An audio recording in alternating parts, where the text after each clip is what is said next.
ใจเชิญร่วมบุญสงน้ำพระธาตุน้อมใจอภิวาทขอบุญสุขใจสุขกายไหว้พระขอพรองค์พระเจ้าทันใจหลวงพ่อประเสริฐเจริญพรอวยชัยให้ท่านสุขใจทั่วกัน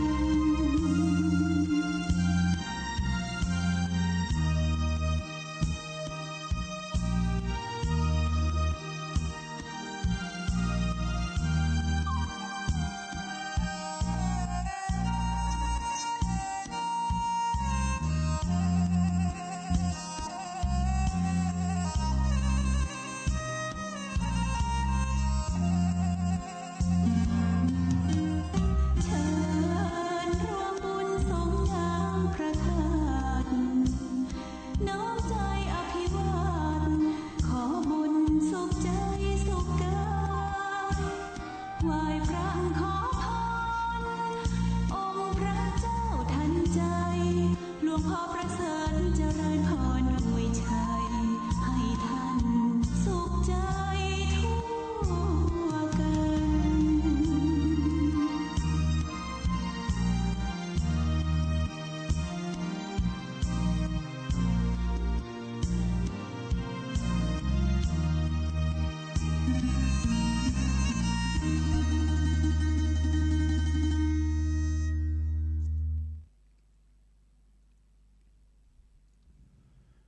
ขอยกมือ10 นิ้วกราบนบนอบน้อมอย่างพระติรัตนแก้วเจ้าตั้ง3 ประการอันมีพระพุทธพระธรรมพระสงฆ์อันเป็นสรณะที่เปิ่งที่เคารพนับถืออันสูงสุดในชีวิตกราบคารวะแตบไต้ไหว้สาปุญญาปารมีธรรมพระเดชพระคุณหลวงปู่พระพรหมมงคลที่ปรึกษาเจ้าคณะภาค7เจ้าอาวาสวัดพระธาตุเจ้าสรีสีจอมตองพระเดชพระคุณหลวงป่อท่านเจ้าคุณพระเทพโกศลที่ปรึกษาเจ้าคณะภาค7เจ้าอาวาสวัดศรีโสดาพระอารามหลวงพระเดชพระคุณหลวงป่อท่านเจ้าคุณพระเทพปริยัติเจ้าคณะจังหวัดเชียงใหม่เจ้าอาวาสวัด7 ยอดพระอารามหลวงอำเภอเมืองเชียงใหม่พระเดชพระคุณหลวงป่อท่านเจ้าคุณพระธรรมราชานุวัตรเจ้าคณะภาค6เจ้าอาวาสวัดพระแก้วจังหวัดเชียงรายพระมหาเถรานุเถระครูบาสังฆเถระเจ้าภิกขุสงฆ์สามเณรจุตนจุองค์ด้วยความเคารพเจริญสุขเจริญปอนปอออกไม่ออกศรัทธานบุญพุทธศาสนิกชนทุกท่านขอน้อมต้อนรับทุกท่านเข้าสู่รายการมรดกธรรมกำเมืองทางสถานีวิทยุวัดฝ่ายหินตำบลสุเทพอำเภอเมืองจังหวัดเชียงใหม่สถานีวิทยุวัดหนองไก่ตำบลสันปะยางอำเภอแม่แตงจังหวัดเชียงใหม่สถานีวิทยุวัดป่าแดงมหาวิหารตำบลสุเทพอำเภอเมืองจังหวัดเชียงใหม่สถานีวิทยุพระพุทธศาสนาจังหวัดเชียงราย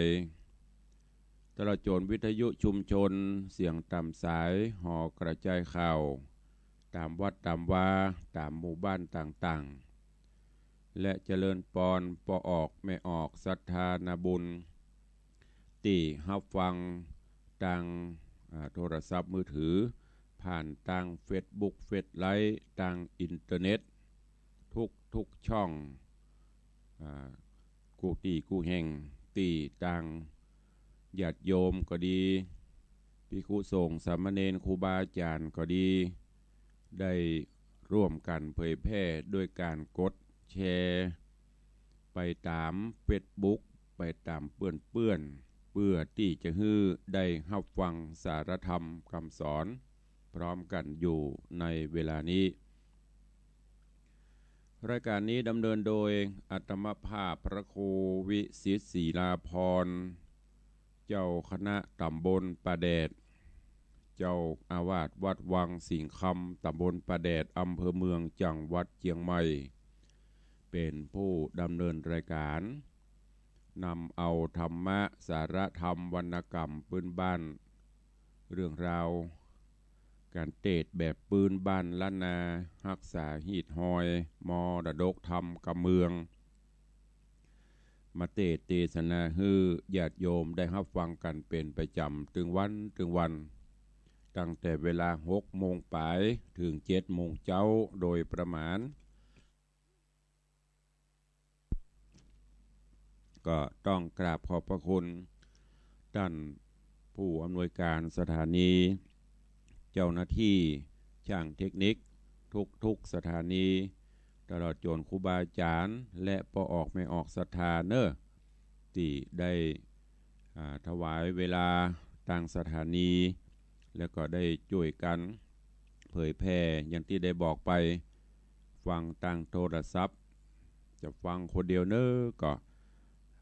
ใครฮือเปื่อนฝูงใครฮือผู้มีบุญทั้งหลายได้ฟังก็กดแชร์กดไลค์ส่งกันต่อไปกระจายเสียงกันไปก็อนุโมทนากราบขอบพระคุณและขอบคุณทุกท่านมาณโอกาสนี้โดยเวลาขณะนี้6 โมงปลายเนอะไผยังบัดตื่นยังบัลุกเตื้อก็ตื่นกันได้ลุกกันได้แล้วแสงเงินแสงทองจับขอบฟ้าบ่งบอกว่ารุ่งอรุณวันใหม่มาถึงแล้วนกหนูกาไก่ออกเสาะว่าหากินเฮามนุษย์เดินดินก็ต้องเตรียมตัวเตรียมกายเตรียมใจปฏิบัติกิจภาระหน้าที่แต่ละวันแต่ที่สำคัญก็คือนำธรรมะมาใช้ในการประกอบภารกิจหน้าที่ในชีวิตประจำวันของเฮาก็จะนำพาให้ชีวิตมีความสดใสในรอบวันแต่คืนนี้ก็คงจะชุ่มจะช่ำจะเย็นเวลาประมาณสักตี 1 ตี 2หรือว่าหลังเที่ยงไปแล้วฝนก็โปรยปลายตกลงมาฟ้าแมบฟ้าห้องพระพิรุณโปรยปลายลงมาก็คงจะหลายที่อยู่ตั้งสันทรายตั้งสันกับแปงตั้งใดก็ถ้าจะได้รับน้ำฟ้าน้ำฝนกันก็เกือบจะทั่วก็ว่าความชุ่มฉ่ำก็มาเยือนพ่องคลายฮ้อนกันไปวันนี้ก็คึมเจ้านี้ตื่นมาอากาศก็สดชื่นแจ่มใสเย็นสบายหน่อยวันนี้เป็นวันทำการทำงานกันตามปกติเนอะทันทีลุกมาแล้วก็คงจะเตรียมกุตัวกายใจปฏิบัติหน้าที่กิจวัตรหน้าที่ของภัยของมันแล้วก็ในช่วงนี้ญาติโยมทั้งหลายก็เข้าสู่โหมดของสัปดาห์ส่งเสริมพระพุทธศาสนาวันวิสาขบูชาวันสำคัญของโลกอันเป็นวันประสูติตรัสรู้ปรินิพพานขององค์สมเด็จพระสัมมาสัมพุทธเจ้าก็ขอน้อมเอิญเจิญจวนญาติโยมศรัทธาเฮาเนอร์ถ้าเป็นไปได้ในช่วงสัปดาห์ส่งเสริมพระพุทธศาสนา7 วันไปนี้ปุ้นไปจนถึงวันที่18อันจะเป็นวันวิสาขะถ้าเปลี่ยนไปได้น้อมเอิญเจิญจวนพุทธศาสนิกชนชาวพุทธเฮาเนอร์รณรงค์ร่วมกันแต่งกายด้วยชุดขาวนุ่งขาวห่มขาวอยู่บ้านอยู่จ้องก็ดีไปเนี่ยการเนี่ยงานก็ดีก็จะเป็นสัญลักษณ์บ่งบอกว่าเฮาได้ร่วมกันสืบสารในร่วมกันรักษาพระพุทธศาสนาของเฮาเป็นส่วนหนึ่งถึงแม้น ใครจะว่าก็ข้องเขาเตอะบางคนถ้ามืนเข้ามันก็จะชินตาไปถึงวันสำคัญมาเฮาใส่ชุดขาวก็เป็นการประกาศ พระพุทธศาสนาเป็นการประกาศตนตัวเฮาว่าเป็นชาวพุทธเป็นพุทธมามกะไปในตัวเจริญปอนเนอนุ่งขาวห่มขาวจะไปว่าโอ้บักกล้าใส่เตื้อมันกิเลสตัณหายังบ่หมดเตื้อนะจะไปคืดจะอัน ถึงมันจะบ่หมดก็ขอให้มันหมดเบาบางในช่วงที่วันสำคัญนี่ก็ยังดีมันมีใครที่จะหมดจดได้100%ยกเว้นพระพุทธเจ้าพระอริยสงฆ์หมู่เฮามนุษย์เดินดินก็ยังมีอยู่เพราะฉะนั้นก็เชิญชวนทุกท่านและถ้าถึงวันวิสาขะก็ฮือปฏิบัติกันเข้มข้นขึ้นแหมน้อยไหว้พระสวดมนต์เวียนเทียนฟังเทศน์ทำบุญตักบาตรลดละเลิกอบายมุขต่างๆอันนี้เป็นวันสำคัญนะวันวิสาขะนี่เปิ้นประกาศเป็นวันสำคัญของโลกไม่ใช่เป็นวันสำคัญเฉพาะไทยเฮาจะสังเกตหันว่าต่างประเทศเปิ้นร่วมกันรณรงค์ส่งเสริมพระพุทธศาสนามีกิจกรรมต่างๆนานาแล้วก็เอากันแต่เมืองไทยเฮานี้ก็ยังบ่ค่อยเต็มร้อยเตื้อเพราะฉะนั้นต่างรายการก็ขอเเชิญชวนเนอะป้าอุ้ยแม่ป้าอีป้อยแม่อยู่บ้านอยู่จองก็จ้างบ่เจ็บไปไหนตุลุงอยู่บ้านก็จ้างมันอยู่ไหนก็จ้างนุ่งขาวห่มขาวว่าหั่นน่ะแม้แต่อีป้อยแม่ที่อยู่ติดเตียงลูกหลานตันเต้าก็เอาชุดขาวใส่ให้เปิ้นเนอะเปิ้นจะได้ปรับปลื้มปิติโดยได้บุญบารมีปกปักรักษาตัวเนอะตุเจ้าตุลุงก็ขอประชาสัมพันธ์เชิญชวนทุกท่านตัวเองวันนี้ก็มาฟังกันต่อในเรื่องของจำปา4 ต้นที่ได้นำมาเทศนาฮือได้รับฟังกันก็จบไป10 กว่าตอนละ 13-14 ตอนแล้วในตอนที่แล้วหลังจากที่มเหสีอัคคีได้ไปกำจัดต้นดอกจำปาถึง4 ต้นโดยการฮื้อเสนาอมาตย์ไปลกไปถอนแต่ปรากฏว่าเนี่ยอย่างบ่ได้สักอย่างอมาตย์ก็ได้เสนาก็ได้ไผ่ก็ได้ไปลกต้นดอกบ่ไหวบ่เฟื้อนบ่ขยื่นสุดท้ายใจอำนาจคำสั่งฮือกับ2 เท่าไปลกมาฮือถ้าบ่ได้ก็จะมีโทษมีตาถึงกับขั้นที่จะประหารปุ่น2 เท่าบ่ฮู้จะเงียจะใด จำเป็นจำใจต้องทำทั้งที่ฮักหวงเต้ากับชีวิตก็ไปถูอย่างที่ต้นจำปา4 ต้นหูหันด้วยยานวิธีของเปิ้นก็บ่ต้องฮื้ออันป้าอุ้ยแม่อุ้ยได้ลกปากันลุดออกจากดินมาวางอยู่บนฝ่ามือของ2 เท่าถึง2ก็เอาไปฮื้ออัคคีก็สั่งฮื้อเสนาอมาตย์ มัดรวมกันถึง4 ต้นเอาไปไหลน้ำแล้วก็ปากันปิกวังป้าอุ้ยแม่มอน2 เท่าก็ร่ำ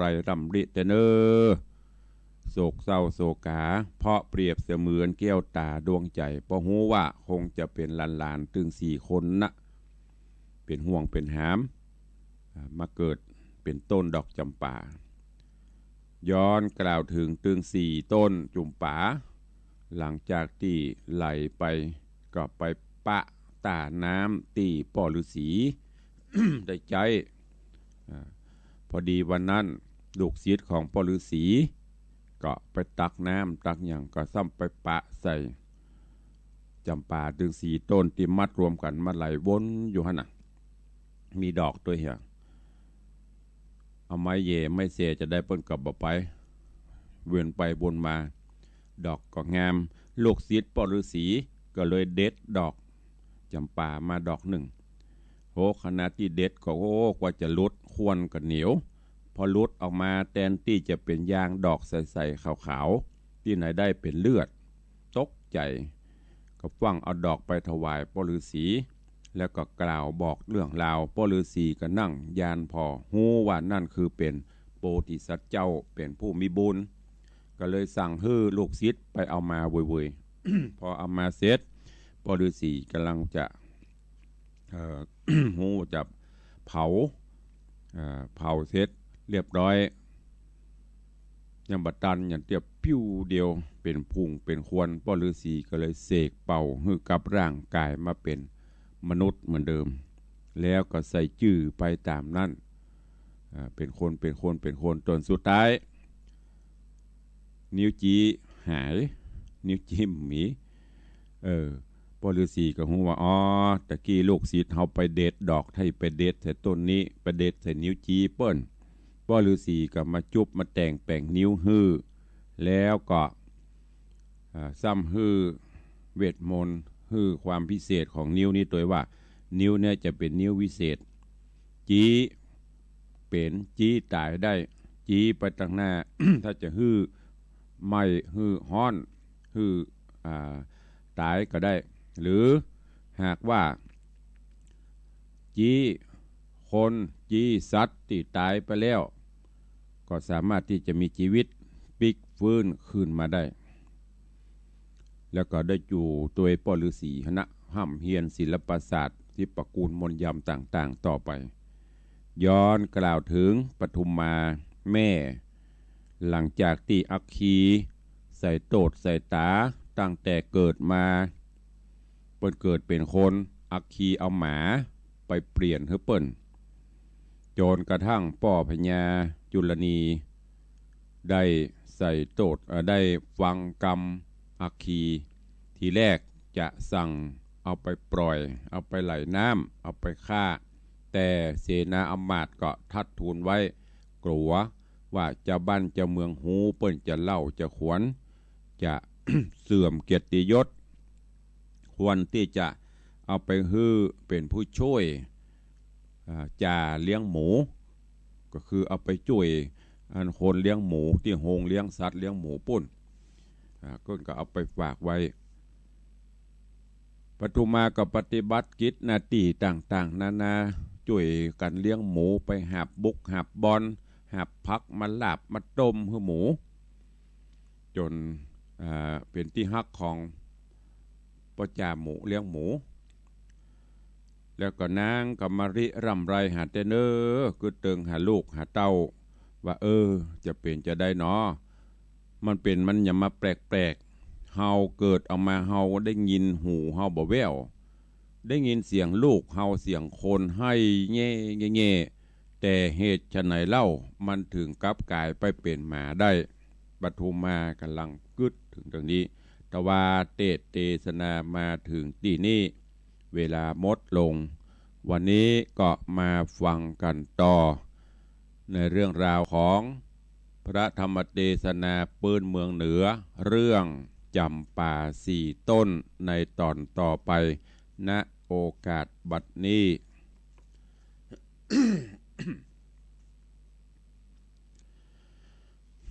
นะโมตัสสะภะคะวะโตอะระหะโตสัมมาสัมพุทธัสสะสาธุโวฟังลาโสตุจันนาสัพปุริสะตังหลายตั้งหญิงและชายหนุ่มเท่าที่ได้ปากันเล่าทาดาฟังยังรัสธรรมเทศนาจำป่าสี่ตนลำดับมาแถมแล้วเราขอเจิญศรัทธาหนุ่มเท่าตั้งหลายจุงตั้งใจไม้ถ่อมทาดาฟังต่อไปนานี้และนากัสสะมิงคะเนในขันนานอนใส่ยามนางนาไทยปทุมมาคานิ่งหาลูกเต่าทุกโศกเศร้าแนะนำอันว่าหินปันดุกรรมพละศีละอาจแห่งเต้าที่ราชอินตา ปกติมาแต่ก่อนเตียนยอมอ่อนสุขุมานก็บันดาลกระดังห้อนแข่งข้างซะเมื่อหินโตนขุนอินบุญใหญ่หูแจงไข่สัญญาจริงและตาลงสองปื้นแห่งจองจุมปูก็หันสรีบุญจูยอดซอยโตกต่ำก้อยเครื่องกาอนาถาเอาไม่หือด้านใจกระทำการกินอาหารเหลือซากดูกขังหากเป็นแถวเอ็นเป็นแนวสะพรังบ่ได้ยั่งเศร้าแหงสามใจแฝงจ่องหอยกึดถึงลูกน้อยสายตาตั้งสองขาเกตเท่าอันอยู่เฝ้าวิญญาณก็มองผ่านไม่มาดย้อนกึดขวาดคนิ่งหายังจำป่าดอกซอยตุกจ่องหอยคืนวันคุณสะวันโตนวิเศษหูแจงเหตุบัดเดียวก็รีเปรียวไววองลงสู่ห้องกงกาเนรมิตนาวาเล่มใหญ่มีพร้อมไข่จุประการตั้งโภชนะอาหารหลายสิ่งเครื่องครัวยิ่งหลายอันนำไปปั่นบ่อจะไปจอดด้ากงกากลางดงหน้าป่าไม้อันเจ้าที่ไวระสีตนมีฤทธิ์มากกว้างหากอยู่สร้างปั้มเป่งธรรมอันสี่องค์คำนอดเนาหากอยู่เฝ้ารุมราก็มีหันแดดนาก้อนตาวันค่ำลาลงลับป่าดอยผาคุณอินตาโตนวิเศษก็กลับเป็ดเปิงเป่าเป็นป้อผ้าขาวผู้เทาแล้วแสงเขาไปหาที่ศาลาหลังใหญ่ที่สีนอไทยอาสลายแล้วจะคอยต้านต่อออกปากล่อกำหวานวัดดูราลานเฮ้อนอนาเอาลุงนี่เล่ามาไกลตาบ้านใส่ตกดำลวดมืดค่ำจนตาลุงนิดนาหิวหอดขอมาจอดเศร้าแรงขอหลานหอมแป้งม้วนหมู่อินดูปูคนไกลฮื้อนอนในยังจอดวันผูกฮอดยามดีลุงจักหนีย้ายบาทเอาตั้งหน้าเป็นไปขอหลานใส่ใจน้อยนาดอนุญาตตามกรรมแดดเตอเมื่อนอนสีกุมารนอนเนาหันปูเทาพาข่าวโสมเปิ้งเป่าพิลาดลักขณะอาจนำนาคืนศาลามาฮอดขอย่างจอดเศร้านอนหันสั่งหอนหลายหลากจริงออกปากจะถามว่าดูราลุงพรามวิเศษลุงอยู่เขตแดนใดอยู่เมืองไกลหรือว่าไกลกึดมักไฟสั่งจาจิ้งเตียวแม่รอดห้องคงเขตต้องดงดำไกล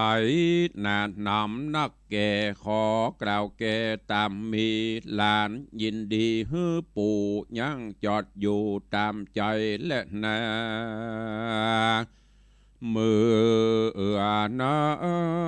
นขุนอินตาตนองค์อาจจริงโอกาสจะไขฮือใส่ใจปีน้องหูแจ้งส่องตามธรรม แล้วไข่กรรมบอกเราตั้งแต่เก้าสุดไปโดยปริยายหลายแหล่บอกเว้นแว่บทใดว่าสีใส่ใจนอนเนาบ่ใจลูกเจ้าราศีด้านยินดีเลี้ยงไว้ตั้งแต่ไทยเดิมมาลานนี้นายศใหญ่เป็นลูกดาวไทยจุลนีสะเวยปุลีใหญ่กว่าอ่างมีชื่ออ่างว่าปัญจลนกรสลีบางอ่อนแม่เจ้าทุกโศกเศร้านำนาด้านเขขาคำราบใจฮือหาบบุกบอนตาดาเมื่อมอนกรอยกราดชีวิตขาดมรณา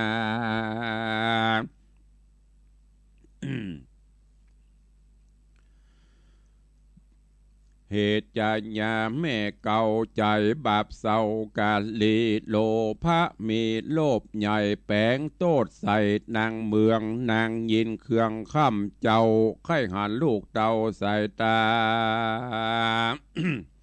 สองขาป้าปู่อันเฝ้าอยู่อุญญาณได้เลี้ยงหลานน้อยอ่อนตั้งแต่ก่อนเมินมาบ้านี้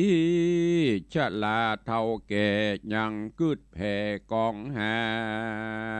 มยังสี่โสภาพี่น้องบ่าไปอยู่ห้องแดนใดลุงจักไข่บอกกล่าวฮือหูข่าวขี้ยา ลุงนี่นาเป็นเต้าผาแผ่นดาวเมืองบนจุมหมู่คนโลกไตห้องเรียกว่าเต้าไทยอินตาปิจารณาเล็งส่องพอควายห้องจุมปูหันสีบนจูนอนเนากับแม่เจ้าใส่ตาตั้งสองขาปูปาทุกโศกกระเลือนลายจริงพันภายฟังเฝ้าลงจากดาวโคงสวรรค์เนรมิตปันแต่งไว้ยังเหือใหญ่นาวาแล้วน้ำมาจอดทาอยู่ที่ต้าวังทานจุมหลวขอหลวจุมหลานมวนหมู่ขึ้นไปสู่นาวาลุงจักป่าลอยล่องไปรอดห้องปันจลนกรฮือเต้าผู้ทอนตนป้อฮือแจงต่อสายตาบัดนี้แหละนาเมื่อนานเสตะกุมารผู้ปี้ฟังกำจี้ไข่ปันแห่งคุณสวรรค์ยศใหญ่จริงน้อมไว้ไข่จ้าว่าสิเหล่าราปีน้องอยู่ในห้องหิมมาปานมาเมินนานนักเก็บไปหูแน่หันสายข้าเน่งในข้ามเจ้าว่าเป็นลูกพ่อเจ้าราศีตนวัดดีองค์อาจจบสิบประสาทมานานนาด้านมาจากเก่าอูเฮาจริงหูความในเฮามีใจใครบอกไว้หน้าออกเมือง ไปหาบุญเรื่องแม่เจ้ากับปู่ย่าเท่าสองขาเต้าว่าวันนี้นะค่ำแล้วเจ้าตนเกี่ยวละสิตนเมวัดดีกุลใหญ่พงน้อมไว้ภาวนาจักสั่งลาต้านเจ้าก็ผิดแบบเบากองทำเยี่ยวจักเป็นกรรมจะถอยติดจ้องหอยต่อโจรขอลุงตนบุญใหญ่มีใจไฟคุณนาจุงอดสาจอดอยู่กับจุมหมู่เราราเถิงยามมาผูกเจ้าไปลาเจ้าป้อลาสีกันเจ้าเจียงจีโป้งขาดอนุญาตปงปาน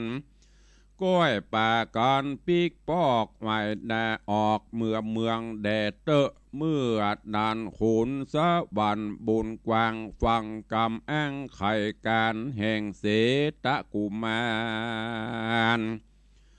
ผู้เป็นปี้เก้าจริงตานเหล่ากำไปกำเจ้าไข่กล่าวจีก็แม่นตี้ตามธรรมตนองค์คำบุญใหญ่คือเจ้าตี้ไวราศี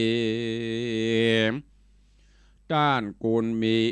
กุลต้านมีหลายแหล่เลี้ยงเจ้าแต่เดิมอ่อนแล้วไข่สอนศาสตรเปตมนวิเศษนาคุณต้านหนามากกวางบ่ออาจอ้างเตรียมตันจักภัยพันละพรากหนีละจากเสียไกลกวนดีไปน้อมใบฮือต้านได้โป่งปันกันได้พันจากห้องไปสู่ต้องแดนไกลกวนมีใจกึดฮอดอย่าละตอดลืมกูลจักเป็นบุญหลายแหล่ฮือผาเป้ไผ่มานตาเอามักขวานอยู่ฟ้าอันกระเป็ดนาเปิงเปล่าเป็นผ้าขาวปูเทาสอนสีเจ้าจอมควันมีหลายอันหลายอย่างมีต่างนานา ก่อนว่าเดิกมาขะไข่มัดชิมายามควายตึงตันก่อปากันนอนจอดต่อเต่ารอดวันลูนก็มีหันแลนาปูนาติวะเสกันวันลูนแจงรุ่งอาทิตย์ปุ้งเรื่องไรสีใส่ใจพี่น้องก็ออกจากห้องศาลานำบุพผาดวงดอกไปน้อมนำบุพผาดอกไม้ไปน้อมใบป้อระสีใครตามมีบอกเล่าแก่ดันเจ้าจุประการเจ้าทะรงญาณโตนวิเศษหูแจงเหตุจุอันก็วางปันปงขาดอนุญาตตามธรรมแล้วไขกรรมต้านต่อว่าดูราศีนอบุญนาป้อนี้นาฮักเจ้าได้บอกเล่าสอนปานยังเวทมนต์ยันวิเศษศาสตรเปตเจียงคานจุประการเสียงควายบ่เว้นไว้อันใดเต้าวาสรีกันใจเทียนกลาผาปืนฟ้าปัทถพีกับธนูดีกุลใหญ่ไม่ค้อนใจสามานสามประการนี้ใส่ป้อยังบ่ได้โป่งปาน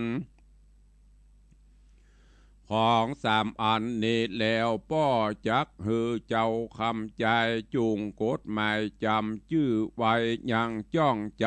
ตามมีธนูดีหลายแหล่อันผาแป้ภัยมานแม่นยิงดงดานดอยใหญ่จักแตกไข่ไพรโซนแม่นรีโปนแสนหมู่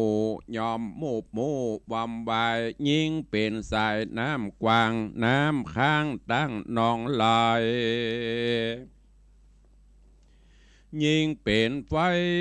เอาไม้ยิงดอยใหญ่หินผาปังลงมาบอกข้างเป็นต่างกว้างเตียวไปข้าศึกใดน้อยใหญ่บ่อาจได้ขัดขืนส่วนเล่มปืนผ่องแผ่วยิงไปแล้วขึ้นมาหูภาษาเสียงควายแม่นจักใจยิงไป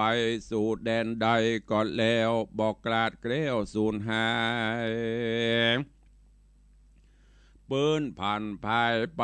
ปืนพันภายไปหอดดับยังยอดศัตรูจักบอกอยู่สู่เจ้าเป็นดังเก่าเดิมตี ส่วนกระบองดีบ่อพรคือไม้ค้อนกุนหลาย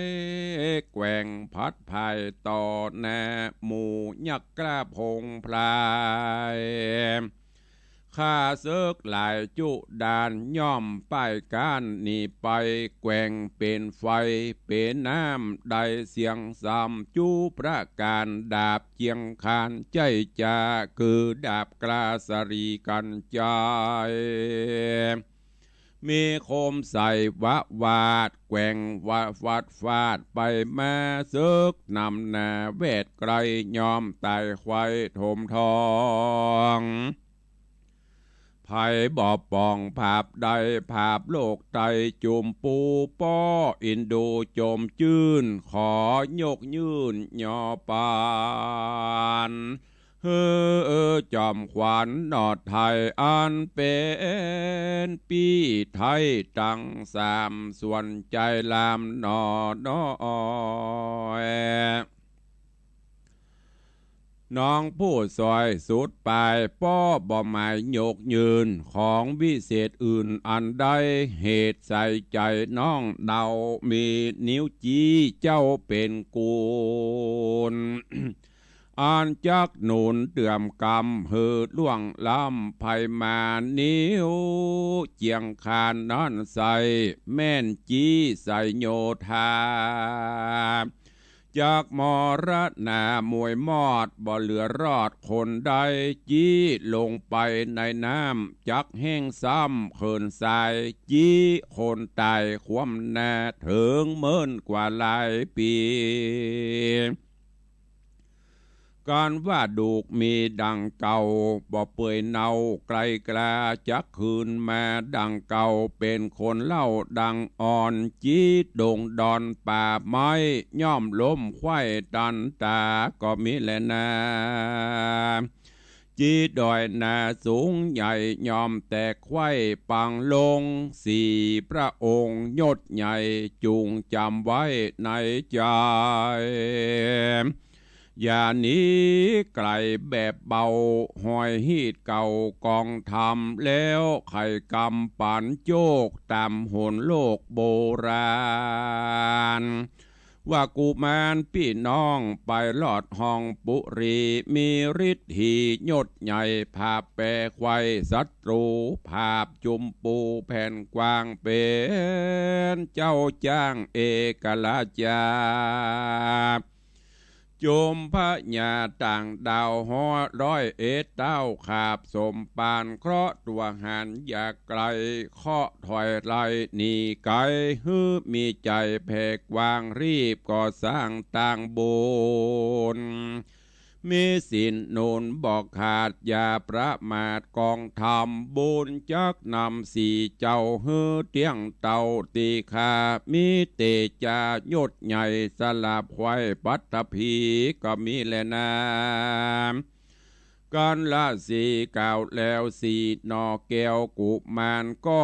นมัสการขับใบทวนครบไว้สามตีแล้วก็มาลานีกลาพรากออกไปจากศาลา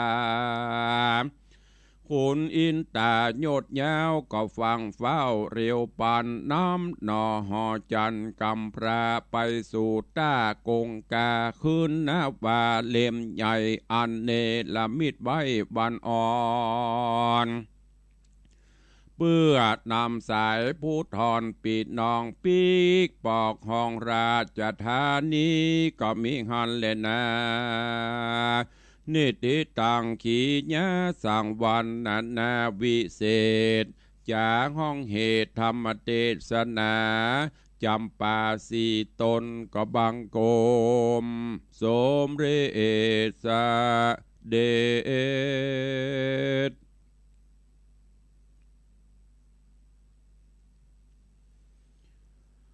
ญาติโยมสาธุชนทุกท่านได้สดับตรับฟังพระธรรมเทศนาปืนเมืองเหนือเรื่องของจำปาสีต้นก็จบกันไปแถมตอนหนึ่งเรื่องราวก็เข้มข้นม่วนงันสันเรามีสาระคติธรรมนักขึ้นเนอะ ฟังแล้วก็คือได้จดได้จำได้น้อมนำไปประพฤติปฏิบัติในตอนนี้หลังจากที่แม่ปทุมมาก็ดี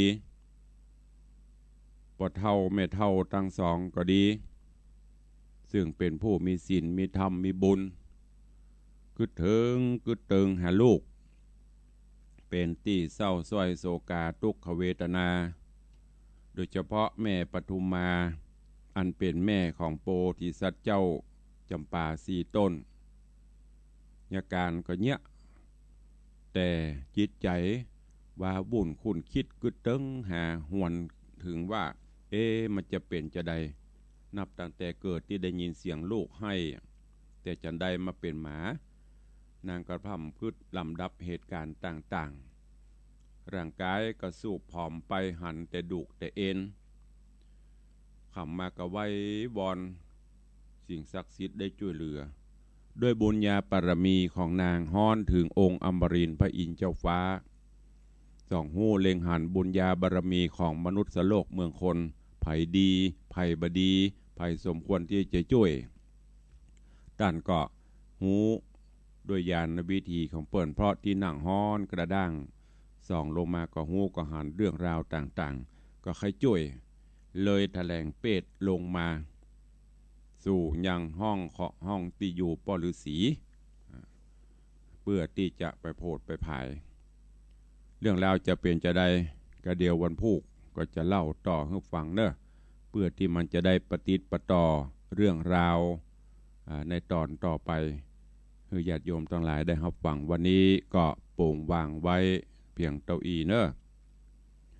วันนี้เป็นวันทำการทำงานตามปกติดังที่ได้บอกไปแต่ต้นเนอะบางท่านก็อาจจะอยู่ในรถในรางบางท่านก็กำลังจะออกบ้านออกจองลูกหลานตันเต้าก็เหมือนกันแถมบอกกี่วันโรงเรียนก็จะเปิดเรียนตามปกติเปิดเทอมแล้วก็เตรียมตัวเตรียมกายเตรียมใจที่ได้ขึ้นชั้นเลื่อนชั้นจากมัธยมจากม.1 ก็จะขึ้นม.2 จากม.2 ก็จะขึ้นม.3 จะไปเมาเล่นเกมเล่นอย่างนักลำไปเนอลูกหลานตันเต้าเหยมันไม่ได้ช่วยอย่างเนออ่านหนังสือนักดูหนังสือหลายๆอันนั้นแหละจะได้สอบเข้าจะได้ช่วยเขาได้ไม่ใช่อยู่ที่ไหนนั่งโงมโกโงเล่นกับเกมไปช่วยการช่วยงานพ่อแม่ใหญ่มาละอายุ7 ขวบ 8 ขวบหรือ10 ปลายนี่เนี่ยการเนี่ยงานได้ละโลนั่งเล่นกับเกมอยู่ในเอาเกมเป็นเปื้อนนะบดีเนอะอนาคตเขาจะบูบอนาคตเขาจะดับบ่มีความเจริญเล่นได้แต่จะไปเล่นเกินเล่นพอประมาณหูการเวลาจะไปให้มันเป็นเจ้าชีวิตบางคนก็เกินล้ำไปพ่อแม่สอนก็เดือดก็ด่าก็ว่าอันเนี้ยจะเป็นวจีกรรมเนอะลุกเนอะมันแยกการแยกงานกันวันนี้ก่อนที่เราจะได้เปิดหน้าไมค์อูจากันตุลุงก็ขออนุโมทนาบุญขอบคุณญาติธรรมญาติโยมทั้งหลายเนอะในตะวันนี่ก็มากันหลายเหมือนกันตะวันนี้เป็นวันหยุดวันเสาร์วันอาทิตย์นี่จะมีสายทานบุญญาติโยมศรัทธามาร่วมกันหลายท่านหลายคนตัวเองขออนุโมทนาบุญขอบคุณกับโยมพ่อจันเสวกลอยเคราะห์ซอย3ตะวันได้นำปัจจัยมาร่วมอุทิศบุญกุศลให้ปนึงแม่จันดีจันเสวกแม่น้อยน้าน้อยอิน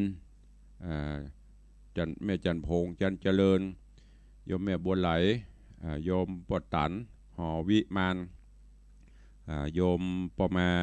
โยมแม่แก้วนายประจวบจันเสวกพูดถึงแก่กรรมไปขออนุโมทนาบุญขอบคุณด้วยขอบคุณกับแม่บุญปั่นมีงานพร้อมครอบครัวและลูกหลานบ้านใจสถานเนอแต่ว่าได้นำทองคำก็นำหนักประมาณ1 สลึงพร้อมปัจจัยแถม2,000 บาทมาร่วมโมทนาและรับเป็นเจ้าภาพสังฆทานงานป่วยหลวงด้วยขออนุโมทนากับแม่อัมภัยกองราชพร้อมลูกหลานก็นำแหวนทองคำน้ำหนักประมาณ1 กรัมมาร่วมโมทนาบุญขอบคุณอนุโมทนาบุญกับป้าอุ้ยหมอนปันมูลศรีพร้อมลูกหลานนี่เพิ่นมาตัวกันบ้านแม่คือโดยสเก็ตป้าอุ้ยหมอนก็นำแหวน ทองคำน้ำหนักประมาณ1 สลึงมาร่วมพร้อมปัจจัยโดยก็ขอบคุณเนอะขออนุโมทนากับพี่น้องคณะสัทธาวัดปัสสักน้อยปูคาสันกำแพงขอบคุณกับโยมบัณฑิตเทพปัญญานางสาวสัตวรีธนัญชัยโยมสมฤทธิ์โยมอัมพรธนัญชัยแล้วก็มีป้ออุ้ยน้อยสุใจแม่อุ้ยหม่อนคำชัยลังกาบ้านหิมวางแม่วางสันปแม่วางได้นำทองคำน้ำหนักก็ประมาณ1 กรัมมาร่วมขออนุโมทนาป้ออุ่นเรือนแม่บัวเหรียญประสบนางสาวสำราญกองบุญแม่ขันเจริญทรัพย์แม่จำปาเป้าแก้วป้อเจริญแม่สีใบจอมบัว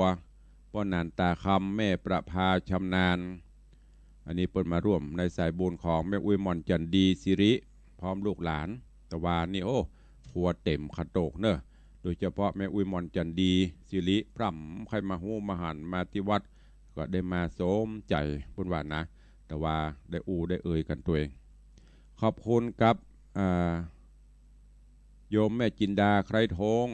แล้วก็โยมสุทิพย์สถาปนานุสรณ์ร้านเจียงใหม่กระดุมทองก็ได้นำปัจจัยมาห่วมตัวขออนุโมทนาบุญเนอะขอบคุณแม่จันแสงช่ำชองแม่ทองอินชัยบงโยมคงเดชสุระนันชัยโยมนพพรเลิศลักษณวัฒน์ขอบคุณกับแม่บัวจันทร์อินตมูลพ่อเพชรแม่กาบแก้วคำเปงนะที่ได้มาร่วมกันขอบคุณทุกท่านตัวเองแล้วก็อันนี้เฉพาะที่ท่านนำปัจจัยนำทองคำมาห่วมสร้างพระเจ้าทองคำในส่วนของญาติโยมที่ได้แจ้งความจำนงร่วมเป็นเจ้าภาพสังฆทานถวายพระเจ้าพระสงฆ์ในงานป่วยหลวงในงานประเพณีส่งน้ำพระธาตุใส่ขันดอกในวันที่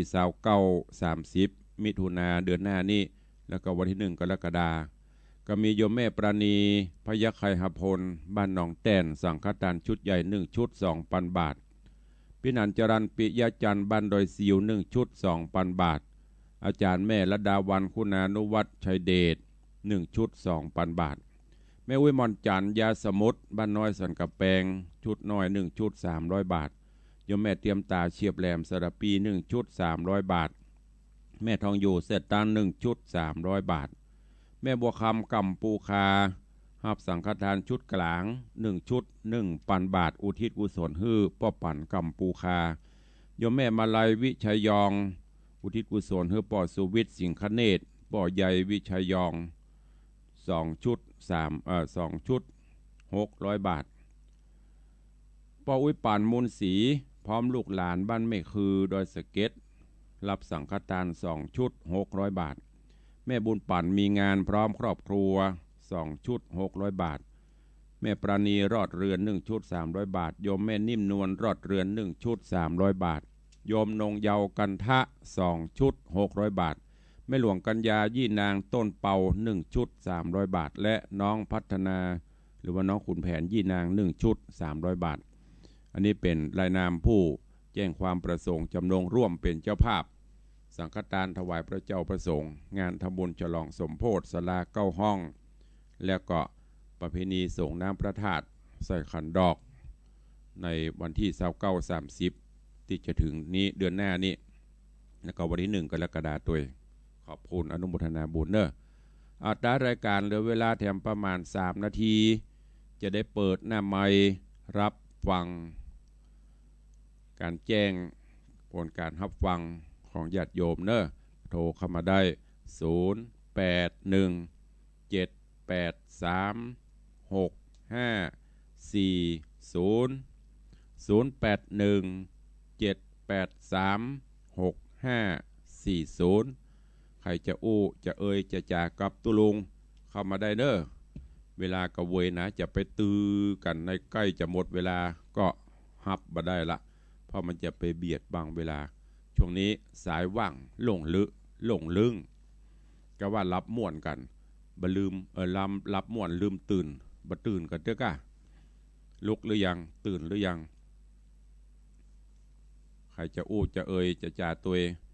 สัญญาณออกอากาศดีกาบดีกาโทรเข้ามาได้เนอะ0817836540แล้วก็งานประเพณีส่งน้ำประทาดช่วงนี้ก็มีหลายวัดหลายวาเนอะเชิญญาติโยมทั้งหลายเจริญปอนฮัลโหลว่าจะได้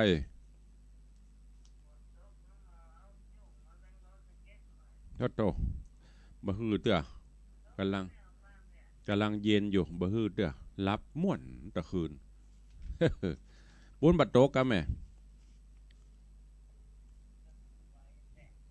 ขอบคุณเนอะสาธุเจริญปอนสายต่อไปเจริญปอน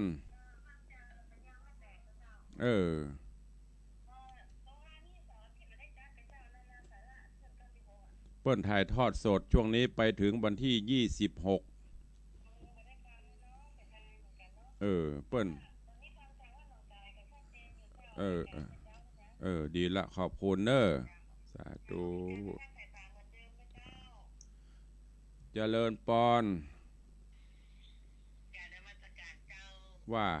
มันนี่จะรับม่วนเนาะ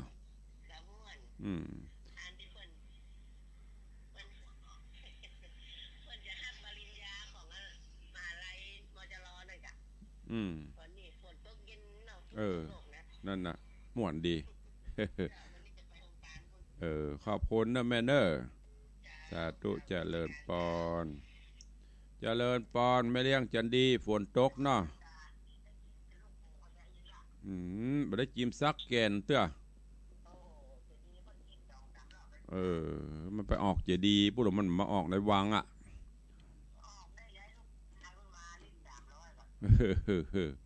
มากินเตื้อมันไม่ใช่ของบ้านเฮา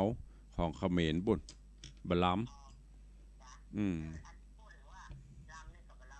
มันไม่มีกลิ่นไม่มีรสชาติของเขมรมันกำลังลือรอมันมาก่อนมันถึงได้ใจเย็นๆมันมาเตื้อกำลังก็มอกม่วนเนี่ยตำปูนไทยตรงนักอ่ะหันตู้โออันไล่สดถึงเที่ยงคืนแล้วสะดุ้งตื่นมาฝนตกตู้โอไล่สดหลังคาหัวยำบะนอนบ่ได้กะขอบคุณนะแม่เนอจะเลินปอนสาธุจะเลินปอนฮัลโหล3 โลแล้วยังบอกว่าหืดแต่ก็ตัดก่อนเนาะเอาละเวลาหมดพอดีเนอะขอนำรายการจากญาติโยมศรัทธาไปก่อนเนาะ